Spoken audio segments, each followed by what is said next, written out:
Hi there. Welcome back to the Great Ace Attorney Chronicles. Boy, I gotta remember to save my game, because when I came back to this a little bit earlier, I was back earlier in the trial, and I had to work my way back here before I started recording.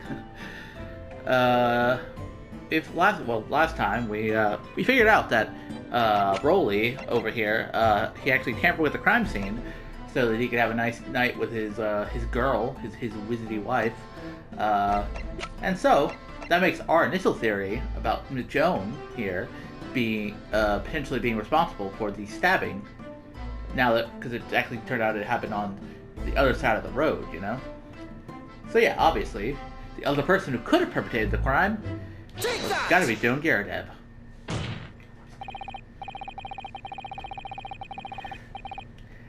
The defense would once again like to request the cross-examination of a new witness, my lord. Once again? My assistant made the same request earlier. In order to finally reveal the truth about this case, it's imperative that we cross-examine juror number 4, Mrs. Joan Garrideb. May? Oh, dearie me. Objection!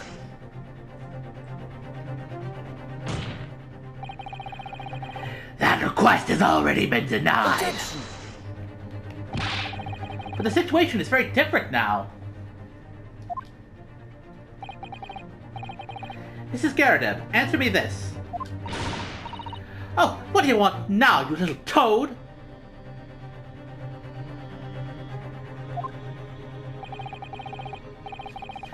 At the time of the incident, you were engaged in a violent argument with your husband, Mr. John Garrideb.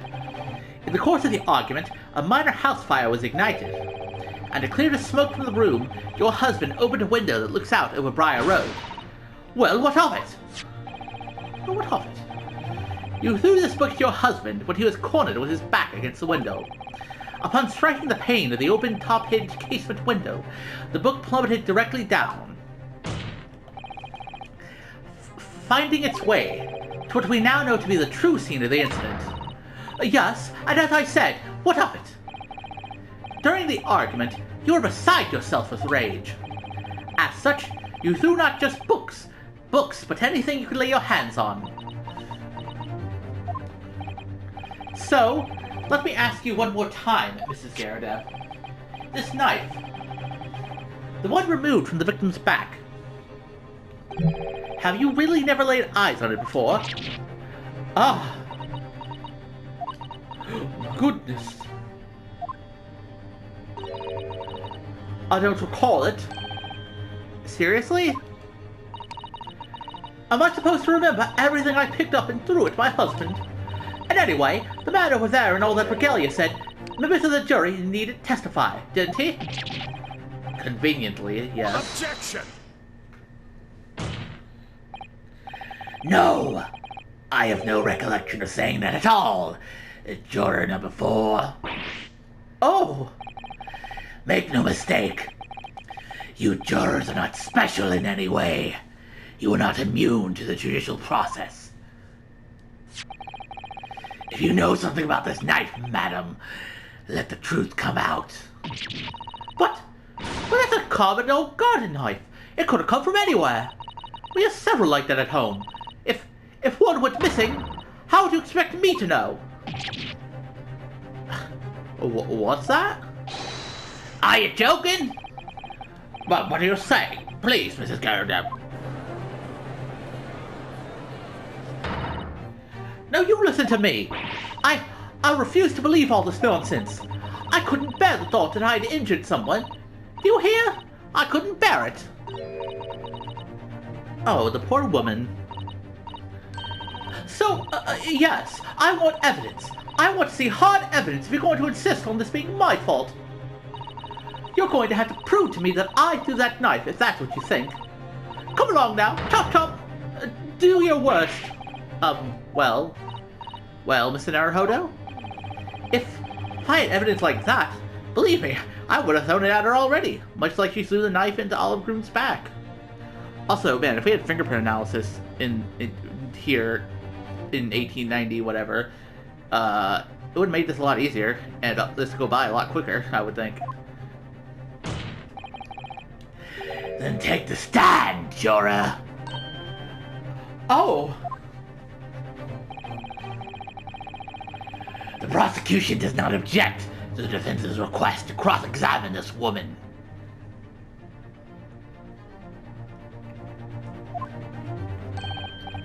Thank you, Lord Van Zeeks.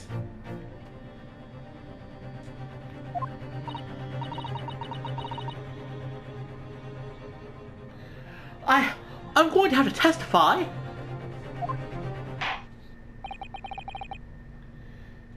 Grown number 4. Oh. As I'm sure you would appreciate, having observed it with your own eyes today, witness testimony could lead to the most extraordinary truths being unearthed, proofs of which the witnesses themselves may not even have been aware. Oh, dear me. So I demand your full and unadulterated testimony, Mrs. Garrideb. And mark my words, in this court of law today, we shall extract the truth. Do you concur, counsels? Certainly, my lord. Oh, yeah, that's what I'm hoping for, my lord. Oh wow, nice music kicking in. Kinda epic.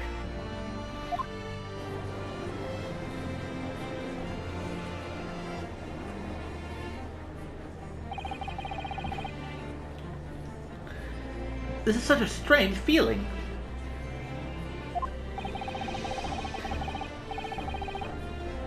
For the first time since arriving in this country, it actually feels real.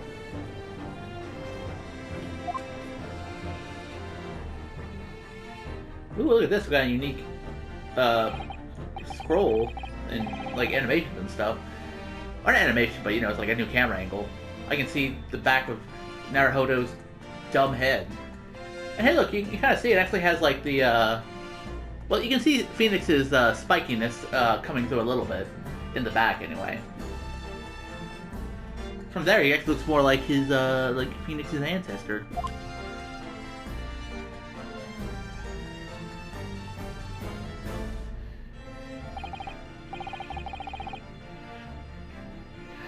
Witness, state your name and occupation.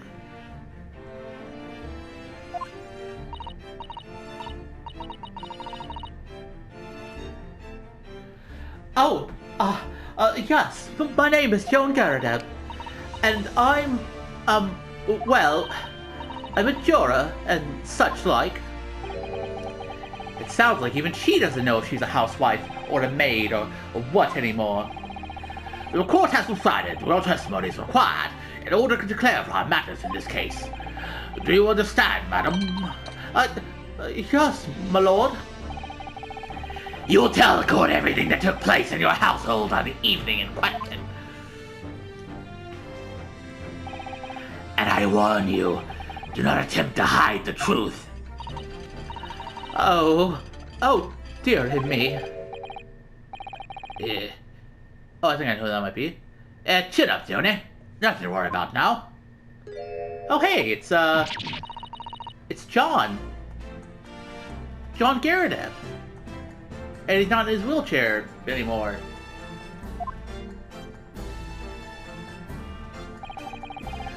Wasn't only you in that room that day, old thing, was it? I think I ought to testify as well, don't you? But what about your knee, dear? Don't you worry about that. Hardly notice it. I'm not the sort of chap to leave a comrade to face disciplinary action alone. Oh, John. I presume you are Mr. Juan Garrideb. Yes, sir. Former Second Lieutenant of the 3rd Regiment of the 4th Northumberland Fusiliers, sir. Is Northumberland really a place in Britain? That sounds like something you would make up, but it might be real. Seen my fair share of action, and now I live in the quiet life, as it were. The quiet life? Will you not engage in incendiary battle with your spouse on the day in question? Yes. Quite. I believe this may represent a first in the proud history of the British court. Calling a judge from the witness stand is unprecedented. However, the court will hear your testimony now, Juror number 4, and that of your husband. You will recount clearly and concisely the events in your home at the time of the incident in question. Sir, at once.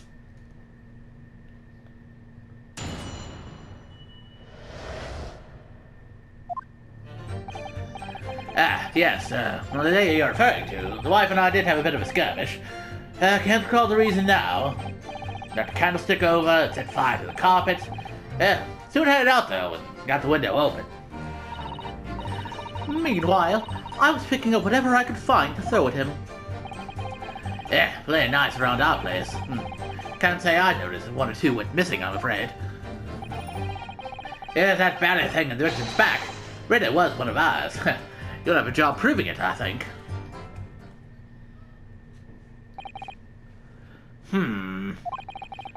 It sounds as though it's quite the battlefield in your household that evening. Although it was entirely one-sided assault, it seems. The enemy caught us on the hop, sir. Had no choice but to dig in and, take defensive measures. To be honest, if the enemy had kept shelling us for another minute, we'd have been toast. And of course, a veteran such as myself is only too aware that on every battlefield, you're just a gnat's whisker from death at any moment. Okay, that's a pretty dramatic way to talk about a fucking, marital quarrel, as Ryunosuke puts it. Well, I must say, I'm dubious that this testimony will shed any light on the origin of this jackknife. In combat, one's focus narrows such that surroundings are barely noticed. These witnesses may not be able to offer anything more than they have testified already. This may be a dead end. Ben Sykes may well be right. Well, whatever the chances, we only have this last cross-examination to uncover the truth, Mr. Naruhodo. Yes, I'm afraid so. Very well, counsel. Begin your cross-examination.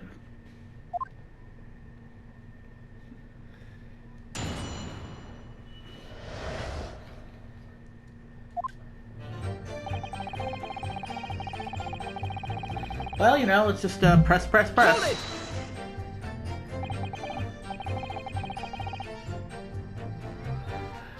The reason is what you told us yesterday, I believe.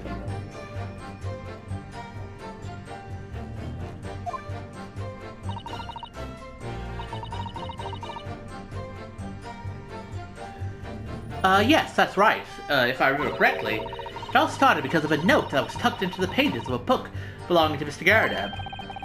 A rather passionate note, in fact. But Mrs. Garrideb found the note, discovering her husband's little secret. Even though, again, it wasn't even addressed to John, it was addressed to James. Like, come on, pal.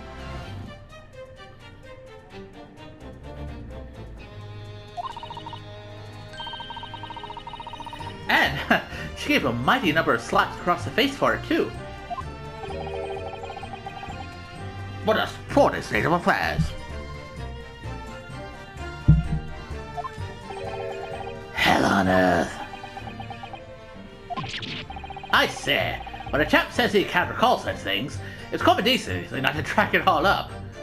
Well, yeah, sorry about that. And besides, half of it was wide of the mark anyway.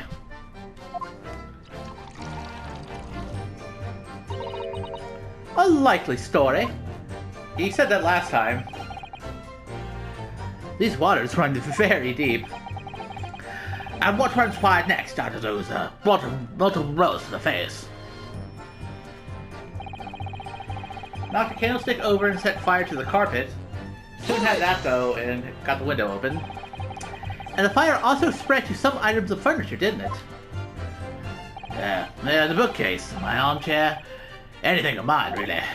Just so happened there was some bathwater around that evening, so I thought that about to put it out.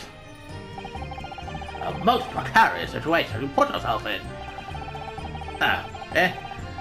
Ours is a 3-story townhouse on the west side of the street, where the water main isn't connected yet. I have to draw water from a public water pump during the day, if you need any, you see. Wow, that's kind of, not good. Oh, the lodgers are always moaning that they can't get any water at night. Although that little mustached Japanese man buys water in bottles, I believe. The defendant, Mr. Natsume, you mean? Oh, yes, he received a stipend for his studies, you know, from his home country. Can you imagine being able to brew a pot of tea at all hours? He's obviously very well off. Okay, I wouldn't really say that. Or say that. I mean, just look at his room. Have you actually seen the state of the man? I believe he uses all of his income to buy books. Yeah, well, anyway. The point is, I was able to douse the fire with water, fortunately enough. Yeah, fortunately. Else you guys might have burned to death. Hold it! Even though the room was on fire? As far as I was concerned at the time, it was more important to extinguish my anger than the flames. When a woman wants to throw, she must throw. That is most certainly not true of a Susanoo takedown, Mr. Naruhodo. How did you know I was thinking that? Yeah, honestly. So, please cast your mind back and try to remember. Was a knife among the items that you threw at your husband that day? In all honesty, I don't recall. But I feel I must point out that I'm no monster. Let me see. Some bread, a cabbage, garlic... By Jupiter! By Jupiter? Some bread, a cabbage, garlic, a towel, and a sponge, a napkin.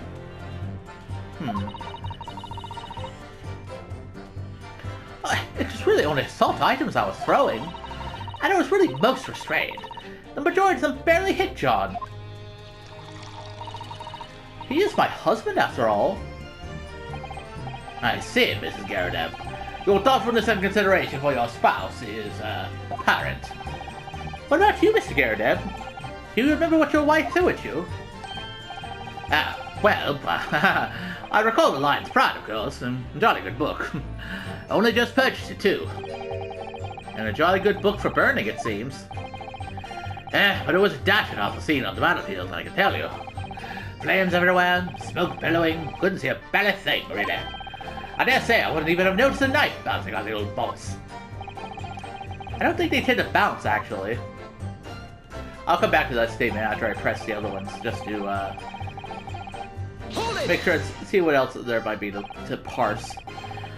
Sorry, would you care to elaborate? Nothing to say, really. Rather partial to a spot of carving, you see. Pipes and whatnot, fishing tackle, you know the sort of thing. It's a passion we both share. I like to carve little wooden trinkets, too. And then there's my leather work. Sorry to say, we're always losing knives about the place. And we have dozens of the things. Oh, they sell them at the market sometimes. 20 for the price of 19. Needless to say, I snap them up. John prefers to use 2 knives at mealtimes, too, instead of a knife and fork. Now, John, we don't want people thinking I'm some sort of sap. Oh, of course.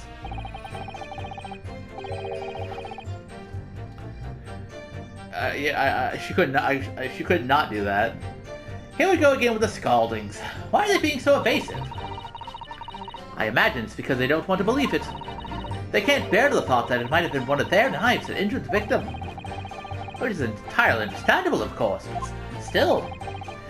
Go on with your testimony, witnesses. Yes, sir.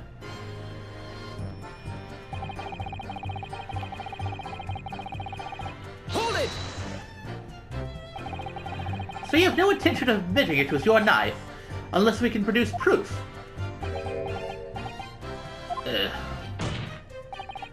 Even though there is no other credible possibility if Mr. Natsume is innocent. You forget, my Nipponese friend, that it has yet to be established that the accuser is not responsible for the attack. As if I could forget. If only there were some way to know who had handled the knife. But I suppose wizardry like that is just a dream. Perhaps you're thinking of fingerprinting, Mr. Naruhodo. Yeah, exactly. I was thinking that earlier, and I didn't say it, but, I was thinking it out to myself. What? You mean it's not a dream? That sort of wizardry really exists. Whenever people touch anything, they leave behind a unique pattern from their skin. Or so they say. But I can't see anything. There are already countries in the world where these so-called fingerprints can be used as evidence. Lord Strongheart is currently discussing the matter at the Ministry of Justice. Well, yes, I believe we are rapidly approaching an era of scientific methods of investigation. But for now, we shall have to find an alternative method of proving our assertion. That this knife found in the victim's back was originally in Mr. and Mrs. Garrideb's house. Ugh. I feel like I could transplant this whole incident to several years in the future. Okay, geez, was this game reading my mind? Because, like, I was just thinking about, man, you know, this would be a lot easier to do if I could just, like, prove that, you know, if we had fingerprints, we could just say, oh, hey, Joan has the knife, therefore the knife comes from their house, therefore she threw it, you know, but I guess we don't have that. But at least they addressed it, you know, within the, within the lore. That's the extent of their testimony, is it? What do you think, Mr. Naruhodo? Well, I think we've all heard this before, to be honest. I can't say I'm particularly confident that we'll be able to prove anything new from this testimony. But in this cross-examination, it's absolutely essential that we establish how this knife came to be at the scene of the incident. Yes, I know. I'm sure both of them must be feeling very worried. Worried that it was, in fact, a knife belonging to one of them that caused the victim's injury. If we could find even a tiny shred of evidence to support that theory, it would clinch this trial for us. It could explain everything. Yes, it would, actually. So, for Saseki-san's sake, we must find that last crucial piece of evidence. Right. Hold it! Okay, now let's just go back to this statement.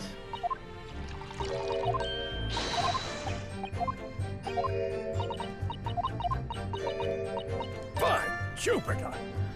That's a funny thing to say. Excuse me. Anyway, you got some thoughts, man? Do you have something to add, sir? Hey, look, he spin his pipe. Mr. Garrideb. Don't shoot. Sorry, I beg your pardon? Did your wife's remark just now bring something to mind? Nothing of any significance, no. Just that the barrage of projectiles, the whole thing launched in my direction, was so much more solid than she implies. Books, bricks, and the fire poker, I seem to recall. Jesus Christ! You do bricks at this man?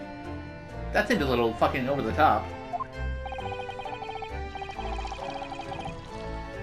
Ow!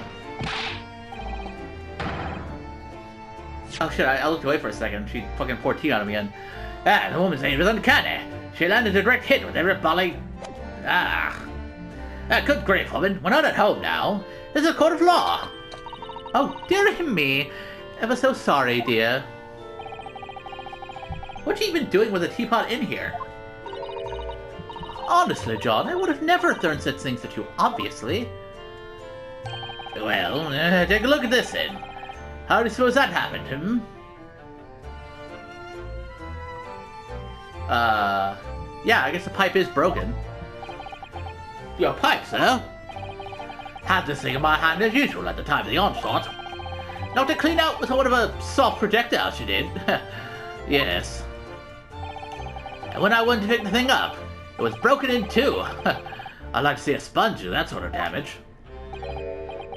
I see. Your pipe was broken. Yeah, would never have been sent flying unless it was hit by something pretty solid. Anyway, I've managed to bandage the thing up for now. You are one to exaggerate, aren't you, dear? But I mean, how else did the pipe break? I mean, come on, pal. Well, obviously it's important because they wouldn't just have some, like, random extra piece of dialogue that's not important in a testimony, you know? The defense believes Mr. Garrideb's remarks just now to be of great significance. Objection! This war veteran's words only tell us one thing. Betray a fiery wife, and pipes, as well as hearts, may be broken. Sentimental wisdom, perhaps, but hardly worthy of adding to the formal testimony. Well, indeed. Well, common sense, one might say. Might one? In that case, would you at least permit us to examine the pipe, sir? Well, I don't see why not. Oh, dearie me.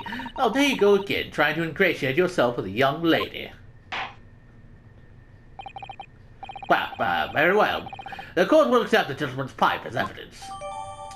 The Pizzity pipe has been entered into the Kizzity court record. I hope I didn't speak out of turn, Mr. Naruhodo. I was just feeling rather disappointed for you that your request was turned down. Oh no, it's fine, bro. Yeah, exactly what Ryunosuke said. Literally, exactly what he said. Thanks to Sasato-san, we have some new evidence to work with. We should examine it carefully. Well, thank you for that rebuttal, Mr. Garrideb. Now, if we could return to the crux of the matter, what can you tell the court about the knife used to attack the victim? Alright, well, let's go ahead and check out that pipe, because obviously it's going to be important.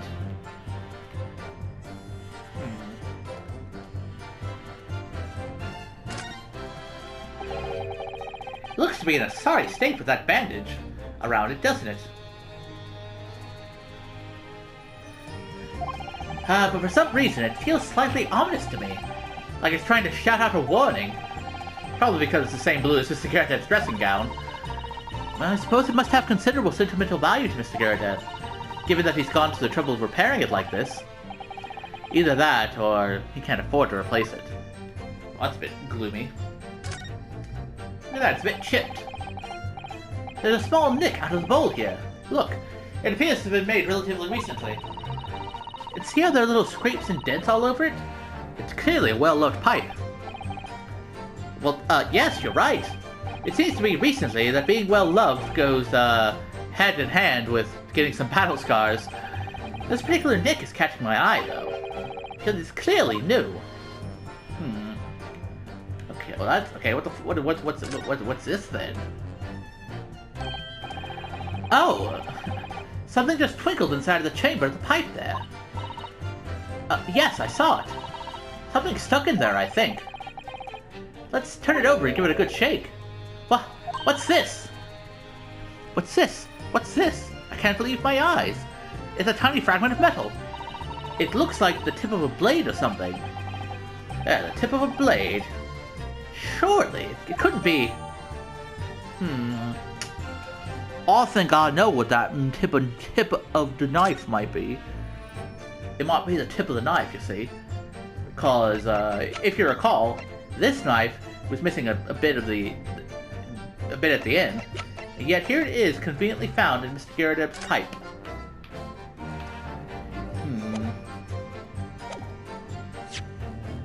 Well, now I think I know what the course of action should be, right? Yeah, you know. We're gonna give him the tip. Mr. Garrideb, could I ask you to take a good look at this, please? Yeah, you can ask, but I can't see a bally thing. You can't?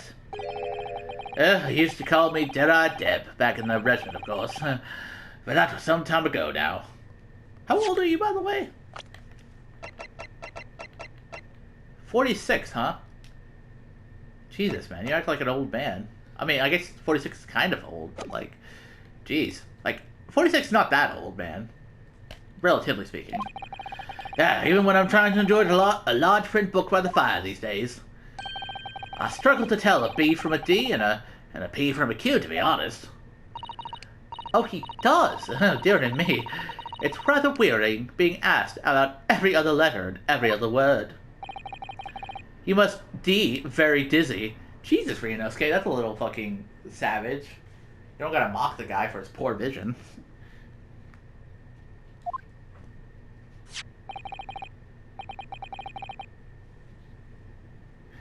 What is it? What is that? A tiny scrap of metal? Yeah. What about it?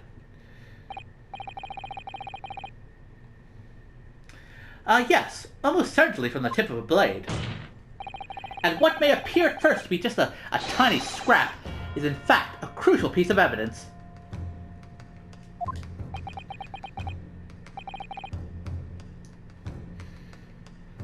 Interesting. And where did the defense come by this evidence? It was lodged in the chamber of Mr. Garrideb's pipe.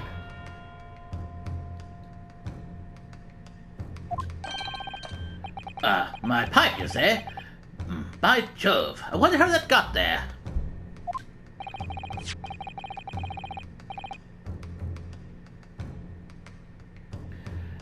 But what precisely does this fragment of metal signify, Counsel?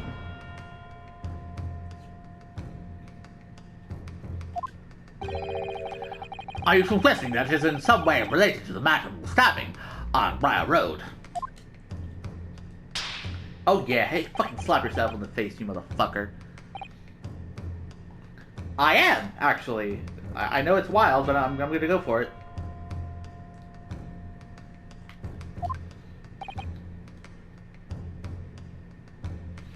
What? What? When put together with another piece of evidence already in the court record, I believe this tiny fragment of metal will unravel the whole truth of this case, my lord. Oh, look at that, she's standing on a crate because she's so small. It's like bikini. You appear rather confident in that extraordinary statement, Counsel. Very well, then. Present the pertinent evidence to the court. What evidence, when paired with this fragment of metal, allegedly reveals the entire truth of this case? It's the motherfucking jackknife. This is the knife that was found in the victim's back. If you look closely, you will see that there is a small piece at the tip of the blade that is missing. A common issue with the inferior blades sold at unsavory street markets. Criminals who use them regularly, the tips lodge in their victim's bones. And what of this particular knife? No doubt its tip has suffered a similar fate, now languishing somewhere in the spine of the victim. Objection. Actually, motherfucker, that's not the case at all. No, that's not the case. Eh? The tip of this particular knife's blade is a very fragment of metal we discovered in the chamber of Mr. Garrideb's pipe. Geez, what was that fucking damage animation? He was like, it was kind of melodramatic looking, but also yeah, that was like the first time I think he really looks. He looked like we actually gave him a proper wallop, you know? Good grief. Lord Van Zyne. I don't believe it. The knife from the crime scene, and this fragment of metal. Jeez, look at him, he's all like perturbed now. Are a perfect match. Good by gosh. Also, man, Garrideb, sir, you need to fucking wash your gown. Like, I saw it from the back, and like, it didn't look too good. Order! Order! Order! Is it some sort of Eastern sorcery? This is no magic, my lord. This is a miracle. A miracle? So Van Sykes has figured it out, has he? Counsel, explain this extraordinary coincidence at once. Yes, my lord. The crucial point we have to ask ourselves here is when did the fragment of metal find its way inside Mr. Garrideb's pipe? Something that was clarified for us in the most recent witness testimony. Had this thing in my hand as usual at the time of the onslaught, knocked it clean out with one of her soft projectiles, she did. Huh. It would never have been sent flying unless it was hit by something pretty solid. Ugh. Oh, dearie, me. During the argument between those two that occurred just as the victim was on the pavement below, Mrs. Garrideb flung this knife at her husband. However, the knife missed Mr. Garrideb, instead striking the pipe in his hand at the time. With cause a tip to break off, of course. Good lord! Yes, and that is when the tiny tip of the blade found its way inside Mr. Garrideb's pipe. The chances of that are 1,000,000 to 1. Yeah, I would say so. That seems like a really fucking, I mean, I guess it can happen, but like, yeah, the chances of that actually happening and landing in the way it did is like, that is 1,000,000 to 1. Because you would have to hit the knife and like, throw the knife, and have it hit the pipe at the exact angle to like break it, but then the tip would have to like fall into the, you know, the bit, I don't know, we call it the bowl, I guess, of the pipe too, like, jeez. And yet there's no other credible explanation for how the tip of the blade ended up in your pipe. Yeah, we gathered.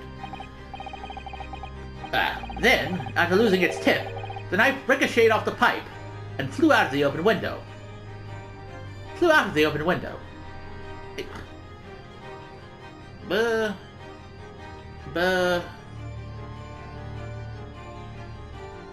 Jeez, what are the chances of that actually happening the way it did? Like, jeez.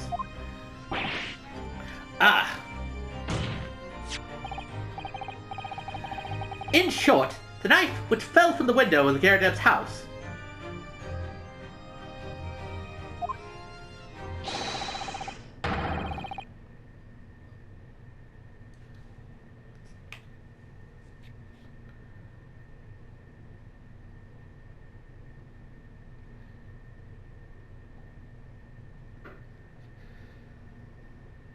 It's the very same knife that struck the victim in the middle of the back, on the street below. God, what's my reading comprehension? Oh gosh! Oh dear! Oh no! Objection!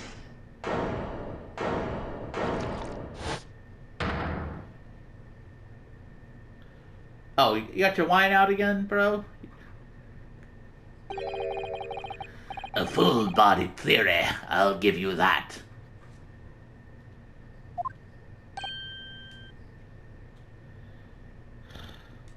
A complex bouquet of seemingly trivial points, plausibly arranged, creating almost passable vintage. Allow me to toast my learned friend's characteristically Nipponese approach to bottling his argument. Sorry. But after all, it is just a theory. The bottle, I fear, is corked. Because you see... Oh shit, he's objecting with his leg again. It's spoilt by an insurmountable inconsistency.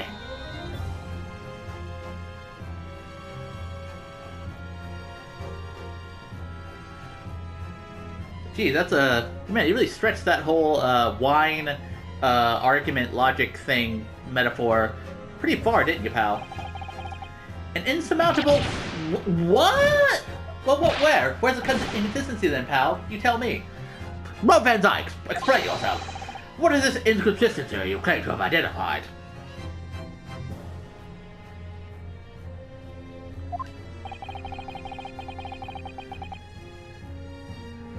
An inconsistency of the... Wait, sorry, wrong voice. An inconsistency of the simplest nature, my lord.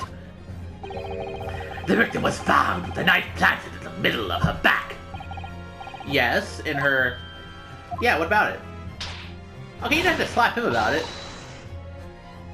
Ah, that's right, you silly little man. Now, Joan, old thing, what are you getting so excited about? Let us consider the basic facts of the case once more.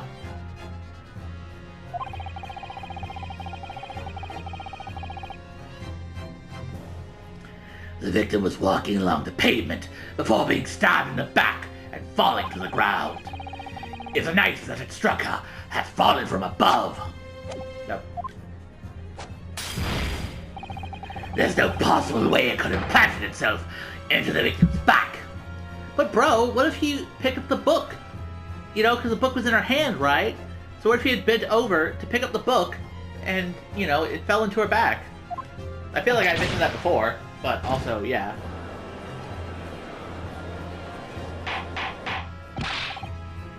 Order! Order! Quite right, you see? That's exactly right. If the knife had fallen on her from above, it would have struck her on top of her head.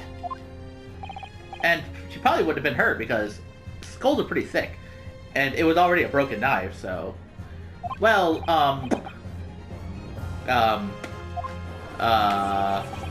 he's lost for words, look! I knew it. I never liked his theory in the first place.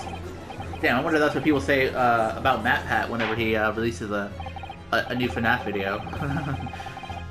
Sorry, every time people bring up theories, I can't help but think of MatPat and make some lame reference to it.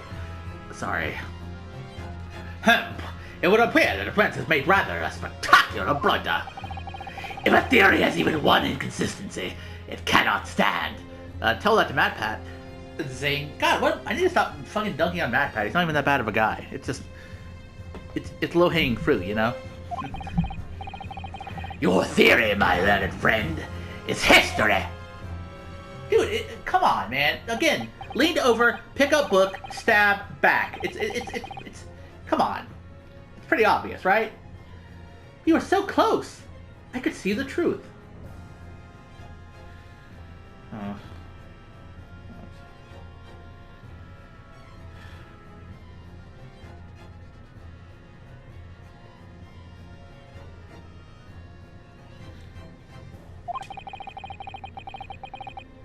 I was so sure we were on the right track.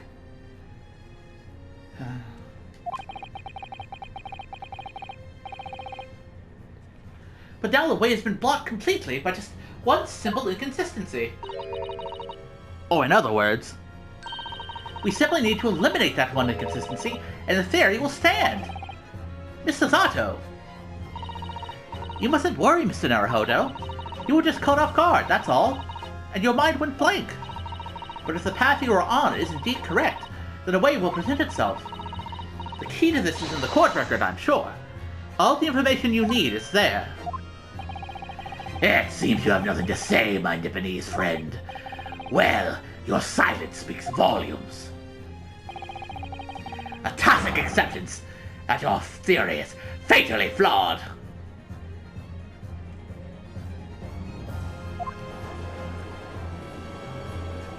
Objection! It's not like... Oh, you objected and then you went back to holding your head in your hands. This inconsistency doesn't mean I was on the wrong track.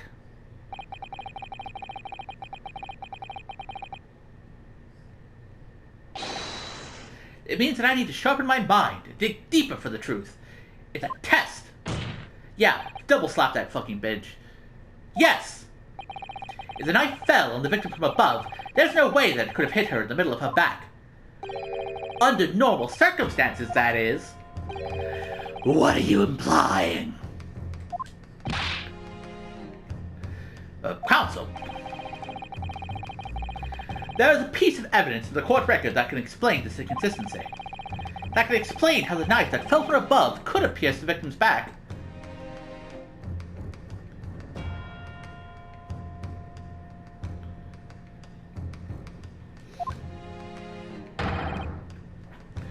We already have the answer. Goodness! Utter madness! But surely this must be the last time. Counsel, present the evidence of which you speak. Double slap your face? Are you gonna double slap your face? Oh, I guess not. This is the last inconsistency. The final piece in the puzzle. If I can successfully make sense of this, the truth will be laid bare at last. The evidence that explains how the falling knife became lodged in the victim's back is... I think we're gonna have to save that for the next episode. Because I feel like this has got to be very near the end, right?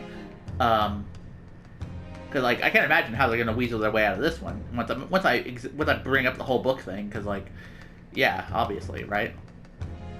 So yeah, if I at the same time though, I don't necessarily think I can finish the whole case within this episode. So yeah, I'll leave it at this point for right now. And then we can hopefully wrap things up next episode. But yeah, I will say though, it is sort of annoying, or not annoying, but like, this happens with some cases, I guess, where like, you figure out what happened like a while before the case, the writing of the case, comes along with where you've already been, so you're just waiting for the time to point out the right thing that's been obviously staring you in the face this whole time. But regardless, it's fine. We'll deal with it. But thank you for watching, and until then.